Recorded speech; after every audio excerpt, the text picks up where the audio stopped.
השנה החלטתי לקחת את פורים ברצינות ולהתחפש לכל מה שאי פעם רציתי ולא הספקתי. מה אומרות? יצא מוצלח, לא?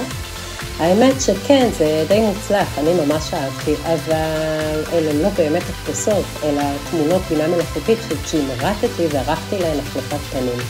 אז איך עושים את זה? ניכנס למעבדת החלומות של קנווה ונקיש פרומפט שיהיה דומה לנו. אצלי ראיתי שחשובים לי המשקפיים והשיער החום, אז רשמתי כחלק מהפרומפט אישה עם שיער חום, מרכיבה משקפיים, מחייכת למצלמה ולבושה, הפעם בחרתי כרקדנית פלמנקו. מחייכת למצלמה כי חשוב שהפנים יהיו ברורות, כדי שניתן יהיה להחליף אותם בהמשך. מארבע התמונות שנוצרו בחרתי את זו שמצאה חן בעיניי, הורדתי למחשב ועברתי לשלב השני.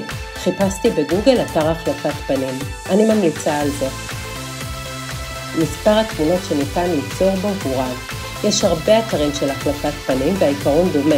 בתמונה משמאל העליתי את תמונת התחפושת, התמונה שארצה לשתול בה את פניי. בתמונה מימין העליתי תמונת פנים שלי, ואז לחצתי Generate. מספר שניות, והנה התמונה החדשה. דומה לי?